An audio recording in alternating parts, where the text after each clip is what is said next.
اور آدم اپنی بیوی ہوا کے پاس گیا اور وہ حاملہ ہوئی اور قابیل کو جنم دیا اور کہا کہ میں نے خداوند کی مدد سے ایک مرد پایا۔ اور پھر اس نے اس کے بھائی حابیل کو بھی جنم دیا، اور حابیل بھیڑ بکریوں کا چرواہا تھا اور قابیل کھیتی کرنے والا۔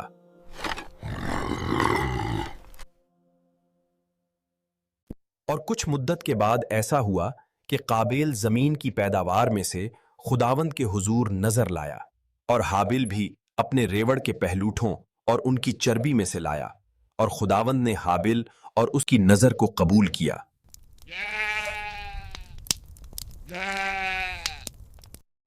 مگر قابیل اور اس کی نظر کو قبول نہ کیا۔ تب قابیل نہایت غضبناک ہوا اور اس کا چہرہ اتر گیا۔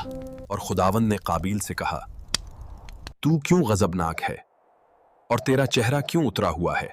اگر تو نیکی کرے تو کیا قبول نہ کیا جائے گا؟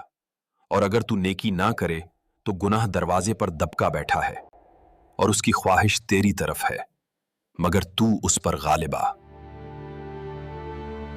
اور قابیل نے اپنے بھائی حابیل سے بات کی، اور جب وہ میدان میں تھے تو قابیل اپنے بھائی پر اٹھا اور اسے قتل کیا۔ اور خداوند نے قابیل سے کہا، تیرا بھائی حابیل کہاں ہے؟ اس نے کہا، میں نہیں جانتا، کیا میں اپنے بھائی کا نگہبان ہوں؟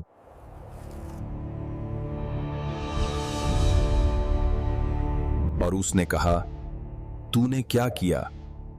تیرے بھائی کا خون زمین سے مجھے پکار رہا ہے۔ اور اب تو زمین کی طرف سے ملعون ہوا۔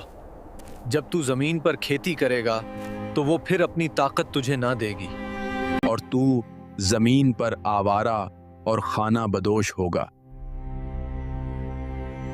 اور قابیل نے کہا، میری سزا برداشت سے باہر ہے، جو کوئی مجھے پائے گا وہ مجھے قتل کرے گا۔ اور خداوند نے اس سے کہا، ایسا نہیں ہوگا۔ اور خداوند نے قابیل کے لیے ایک نشان مقرر کیا تاکہ کوئی اسے مار نہ ڈالے۔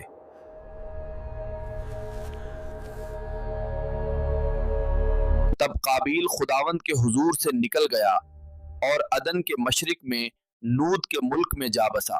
اور قابیل کی نسل میں شہر آباد ہوئے، کچھ چرواہے بنے، کچھ ساز بجانے والے، اور کچھ پیتل کے کاریگر۔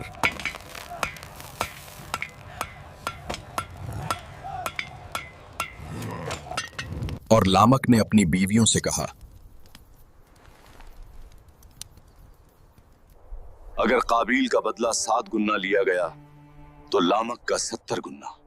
اور آدم اپنی بیوی کے پاس گیا، اور اس نے بیٹا جنا، اور اس کا نام سیٹھ رکھا، کیونکہ خدا نے مجھے حابیل کے بدلے ایک اور نسل دی۔ اور سیٹھ کے ہاں بھی ایک بیٹا پیدا ہوا، اور اس نے اس کا نام انوش رکھا۔ تب لوگ خداوند کا نام لینے لگے۔